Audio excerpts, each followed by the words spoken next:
یا رسول اللہ میری روزی بڑھ جائے، مجھے کوئی بتائیں۔ ایک تو یہ جو سوشل میڈیا پہ ہے نا وظیفے بتانے والے، یہ لطران دے لائق ہیں، لطران دے، یہ نامراد ادھر لے جاتے ہیں جدھر نہ میرے نبی نے بتایا نہ میرے اللہ نے بتایا۔ میرے نبی نے کوئی لمبی تسبیح نہیں بتائی، 1000 واری اے پڑھتے، 1000 واری اے پڑھ، ہکٹنگ چاہتے پڑھ۔ یہ سب کمبخت مال کماؤ ہیں، یہ پیسے بنا رہے ہیں، ان کے پاس تم سے ہم سے زیادہ پیسے ہوتے ہیں۔ ایک وظیفہ اور بتاتا ہوں، جو یہ چاہے اس کی عمر لمبی ہو اور اس کا رزق زیادہ ہو۔ قناعت والی زندگی سیکھو، نماز سے رزق بڑھتا ہے۔ اور ایک حدیث سناتا ہوں، طارق جمیل صرف زبان ہلا رہا ہے، بات میرے نبی کی ہے۔ ایک صحابی آتے ہیں، یا رسول اللہ میں چاہتا ہوں میری روزی زیادہ ہو جائے۔ آپ چاہتے ہیں سارے؟ بولو ہیں، میں بھی چاہتا ہوں، میرا بھی دل کریں دا میری زمین نہ چو ڈھیر کپا ہوئے ہیں، ہم سارے چاہتے ہیں۔ یا رسول اللہ میری روزی بڑھ جائے، مجھے کوئی بتائیں۔ ایک تو یہ جو سوشل میڈیا پہ ہے نا وظیفے بتانے والے، یہ لطران دے لائق ہیں، لطران دے، یہ نامراد ادھر لے جاتے ہیں جدھر نہ میرے نبی نے بتایا نہ میرے اللہ نے بتایا۔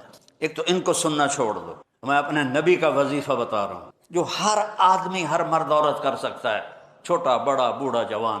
یا رسول اللہ میری روزی بڑھ جائے۔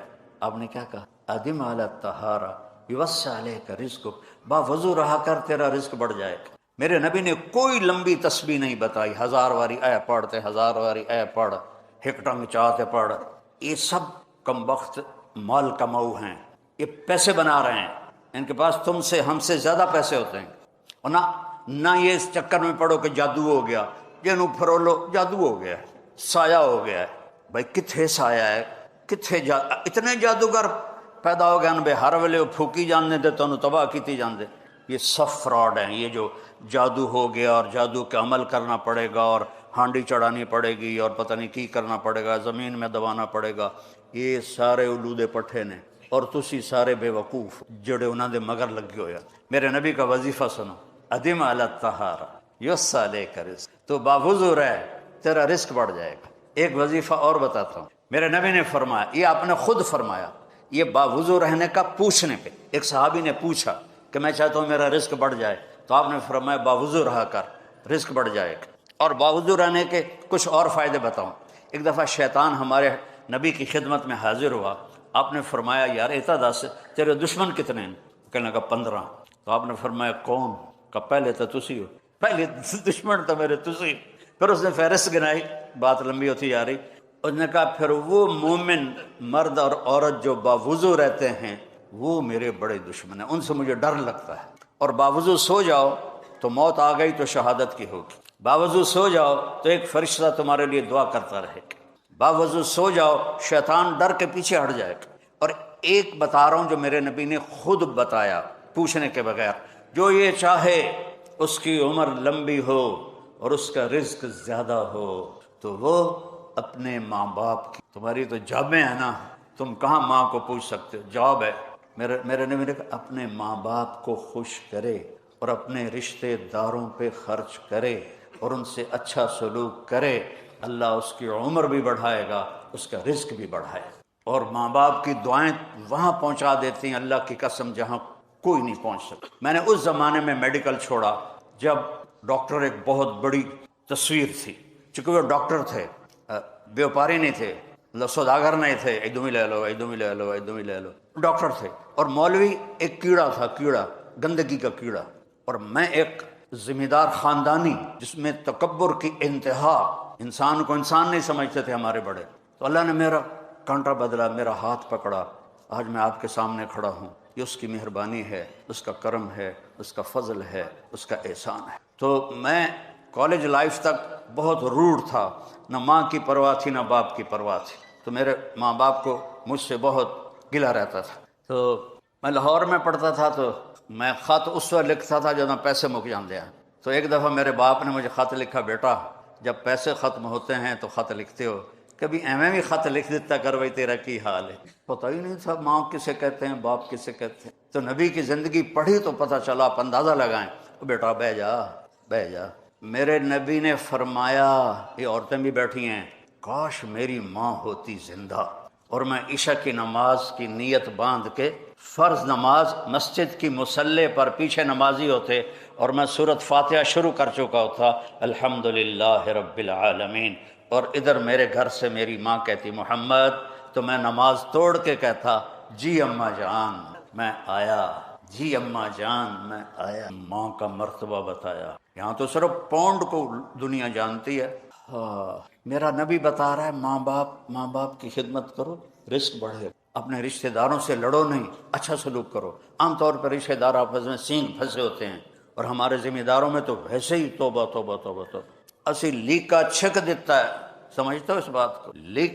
لیکا چھک دیتا، کیا مطلب کہ بس ہم نے دیوار کھڑی کر دی ہے، نہ اس کو ملیں گے، نہ اس کی شادی میں، نہ اس کی غمی میں، نہ اس کے جنازے میں، نہ اس کی میت میں، اس حد تک سنگین ہو جاتے ہیں۔ اور میرا نبی کہہ رہا ہے رشتہ داروں کی سختی کے باوجود اچھا سلوک کر، ماں باپ کی دعائیں لے، تو اللہ تیرا رزق بڑھا دے۔ تو جب میں تبلیغ میں لگا، مدرسے میں داخل ہوا، میرے والد اتنے ناراض ہوئے کہ مجھے گھر سے نکال دیا۔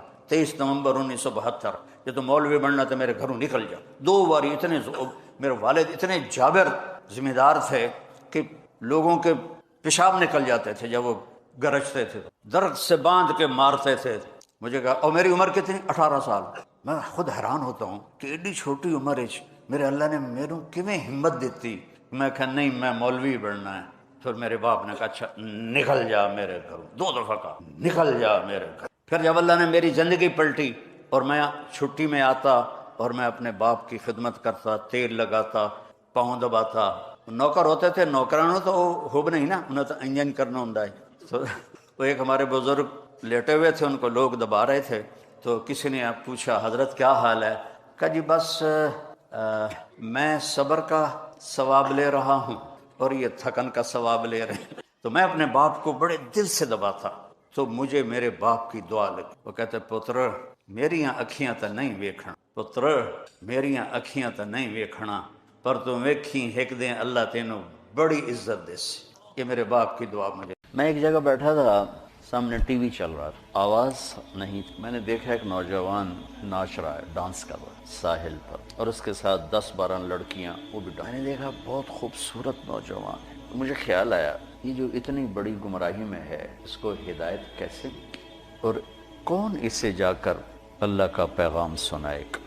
یہ وہیں بیٹھے بیٹھے ایک اس کی خوبصورتی اور جوانی پہ رحم آیا، ایک اس کے پلٹا کھانے کو میں نے بہت مشکل سمجھا۔ خیال آ کے گزر گیا، میں وہاں سے اٹھ گیا، کچھ دن اس کا نقش میرے دل دماغ پر رہا، پھر محو مٹ گیا۔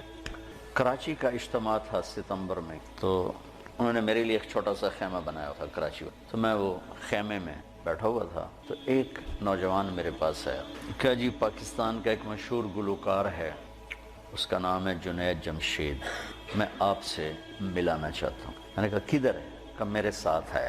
میں نے کہا تم کیسے جانتے ہو؟ کہ میرا کلاس فیلو۔ میں نے کہا لے آؤ۔ تو وہ اس کو جب لے کر آیا تو اس نے چہرہ چھپایا ہوا تھا، مجمع کی وجہ سے شاید چہرہ پورا سے چھپایا ہوا، میرے سامنے آ کے بیٹھا، اور یوں کھولا تو وہ وہی جس کو میں نے اسکرین پر ناچتے دیکھا۔ میں نے کہا آپ کا نام؟ کہا جی جنید جمشید۔ میں نے کہا کیا کرتے ہو؟ کہا میرا موسیقی سے تعلق ہے۔ میں نے کہا گاتے ہو یا بجاتے ہو؟ کہا جی میں گاتا ہوں۔ کہ یہ جو دل دل پاکستان ہے یہ میں نے گایا ہے۔ اچھا وہ تو بہت مشہور ملی نغمہ ہے۔ کہاں جی وہ میں نے گایا۔ اچھا، اس کے بعد میری اس سے کیا بات ہوئی، 20 برس ہونے کو ہیں، تاثر یاد ہے کہ اس نے آگے کیا جواب دیا۔ کہنے لگا میرا جی چاہ رہا ہے آپ بولتے رہیں اور میں سنتا رہوں، مجھے لگ رہا ہے جیسے کوئی میرے زخموں پہ مرہم رکھ رہا۔ میرا ایک اور دوست بھی ہے، میں چاہتا ہوں میں اس کو بھی لے کر آؤں، سلمان، وہ بھی آپ کی۔ پھر تھوڑی دیر بعد اس نے کہا میں ایک سوال کرتا، ایک پاکستانی نوجوان جس گلیمر کو، گلیمر کہتے ہیں رعنائی، عیاشی، دنیا کی موج میلہ، جس موج میلے کو ایک پاکستانی نوجوان خواب میں دیکھتا ہے، وہ مجھے حقیقت میں حاصل ہے میرے پاس، لیکن اس کے باوجود میرے یہاں اندھیرا ہے۔ کیا یہ میرے یہاں اندھیرا ہے، یہ دل خالی، مجھے یوں لگتا ہے میں وہ کشتی ہوں جس کا کوئی ساحل، جس کا کوئی گھاٹ نہیں، بے منزل مسافر ہوں، بے منزل مسافر۔ یہ ایسا کیوں ہے؟ میری تو ہر خواہش۔ میں نے کہا اللہ تعالیٰ نے انسان کو 2 چیزوں سے بنایا ہے، ایک جسم ہے، ایک روح ہے، ان دونوں کی ضروریات الگ الگ، جس کی ضرورت پوری نہیں ہوگی وہ فریاد کرے۔ جسم کو روٹی چاہیے، پانی چاہیے، ضروریات زندگی چاہیے، ان میں سے جو چیز بھی اس کو نہیں ملے گی فریاد کر۔ روح نہ عورت کو جانتی ہے، نہ روٹی کو جانتی ہے، نہ پانی کو جانتی ہے، نہ موسیقی کو جانتی۔ روح ایک اللہ کا امر ہے جو صرف اللہ کو جانتا ہے، اسے اللہ چاہیے، اسے اللہ کا رسول چاہیے۔ جسم کو روٹی نہ ملے تو وہ پریشان ہوتی، روح کو جب اللہ اس کا رسول کا تعلق نہیں ملتا تو وہ پریشان ہوتی ہے، پھر وہ پریشانی ویرانی بن کر جسم پہ طاری ہوتی ہے، پھر ہم اس کو دور کرنے کے لیے اس سے اور بڑی عیاشی میں جاتے ہیں کہ شاید ابھی کچھ کمی ہے، وہاں اس کی بھوک اور بڑھتی ہے، وہ اور فریاد کرتی، پھر ہم اس سے بڑی عیاشی میں جاتے ہیں، پھر اس کی بھوک اور بڑھتی ہے، وہ اور فریاد کرتی ہے۔ اس قسم کا مضمون تھا، اس وقت ذرا تفصیل سے تھا، خلاصہ یہ۔ اور میں نے کہا اس کی مثال ایسے ہے کہ درد ہو اس گھٹنے میں اور دوا لگے اس گھٹنے میں تو دوا بھی جا رہا ہے اور درد بھی نہیں جا رہا، دوا لگ رہا ہے درد نہیں جا رہا، کیوں؟ جہاں درد ہے وہاں دوا نہیں، جہاں دوا لگ رہا ہے وہاں درد کوئی نہیں، تو آرام کیسے آئے گا؟ تو یہ بے چینی کرب یہ تو روح میں ہے اور ہم اسے دور کرنا چاہتے ہیں۔ جسم کی ضرور موسیقی، کھانا پینا، 5 اسٹار ہوٹل، گلیمر، موج میلہ، پروٹوکول، یہ تو سب جسم کی چیز، روح کو ان سے کیا سروکار؟ لیکن جس دن اسے غذا ملے گی ایک دم منزل بھی ملے گی، راستہ بھی نظر آئے گا، ساحل بھی نظر آئے گا، گھاٹ بھی نظر آئے گا اور منزل مقصود کا بھی پتہ چل جائے۔ تو یہ ہماری پہلی ملاقات، میں نے غالباً کہا کہ آپ کچھ تبلیغ میں جانا شروع، 3 دن لگانا شروع۔ کہنے لگا میں کیسے لگاؤں، میں تو گاتا ہوں، ناچتا ہوں، ڈانس کرتا ہوں، تبلیغ کس منہ سے کروں؟ کعبہ کس منہ سے جاؤ گے غالب، شرم تم کو مگر نہیں آتی۔ میں نے کہا یہ تو دوا ہے، تو پہلے دن دوا کھانے سے آرام آتا ہے؟ مسلسل دوا کھاتے کھاتے کھاتے بیماری دبنا شروع ہوتی ہے اور اللہ تعالیٰ اسے ٹھیک کر دیتا ہے۔ یہ دوا ہے، تم شروع کرو، اس کو سوچو مت کہ میں ناچ رہا ہوں، گا رہا ہوں، ٹھیک۔ کوئی قبولیت کی گھڑی تھی اس نوجوان کی، اس نے 3 دن شروع کر دی۔ یہ جمشید اس کا کلاس فیلو، یہ اس کو سب سے پہلے سلام دعا، یہ تبلیغ میں لگا تو اس کو اپنے اس کا خیال ہے، اس کو ملنا شروع کیا، پھر ایک جگہ پر آ کر وہ رک گیا، آگے نہیں لے جا پا رہا، تو اللہ نے مجھے ذریعہ بنایا، مجھے ڈالا۔ نومبر 1997 میں 4 مہینے کے لیے میری تشکیل ہوگی امریکہ، مستورات کی جماعت، میں اور اہلیہ اور لاہور کی جماعت تھی۔ میں لاس اینجلس میں تھا تو میں نے اسے فون کیا، تو اس زمانے میں یہ CLI پر نمبر نہیں آتا، تو اور یہ اتنے موبائل فون یہاں اتنے تھے بھی نہیں، دوسرے فون تھے، تو میں نے اس کا فون نمبر لے لیا تھا، تو میں نے اس لاس اینجلس سے فون، کہنے لگا آپ کہاں سے بول رہے ہیں؟ میں نے کہا میں امریکہ میں ہوں، لاس اینجلس میں۔ کہنے لگا نہیں وہیں سے ہوں۔ کہا قسم اٹھائیں، قسم اٹھائیں۔ میں نے کہا چھوٹی سی بات پہ کیسے قسم اٹھاؤں؟ کہا نہیں یہ بہت بڑی بات ہے۔ کہا کیوں؟ میں ساری دنیا پھرتا ہوں، کبھی اپنی بیوی کو فون نہیں کیا، اب مجھے فون کیسے کر؟ میں نے کہا یار تم سے محبت ہو گئی تھی اس لیے فون کر رہا ہوں، بس اس ایک فون نے نا اس کے دل میں میری محبت ڈال۔ میں جب یہ حج پہ جاتا ہوں میرا 60-70 ہزار روپیہ صرف فون کا بل ہوتا ہے، 3000 تقریباً ریال میرا ہر سفر میں 15-20 دن میں میرا فون کا ہوتا ہے کہ میں ایسے فون کرتا رہتا ہوں۔ وہاں کا فون وہ ہزاروں بیانوں سے بڑھ کر ہوتا ہے۔ بیان تو ایک چھوٹی سی چیز، مولانا صاحب رحمۃ اللہ علیہ فرمایا کرتے تھے کہ تبلیغ میں بیان کا اتنا ہی حصہ ہے جتنا جسم میں زبان کا۔ 6 فٹ کے جسم میں 5 فٹ 10 انچ 8 انچ کے جسم میں 2 انچ کی زبان ہے، اتنا ہی تبلیغ میں زبان کا حصہ ہے، بول کا بیان۔ مطلب لوگوں کو دل لینے کے لیے پتہ نہیں کیا کیا جتن، اس پر اتنا اثر ہوا اس بات کا کہ انہوں نے مجھے امریکہ سے فون کیا، تو پھر میں اسے پورے سفر میں فون ملاتا رہا، اب یہاں ہوں، اب یہاں ہوں، اب کیا حال ہے، اب کیا حال ہے، تو اللہ نے اس کے دل میں میری محبت ڈالی۔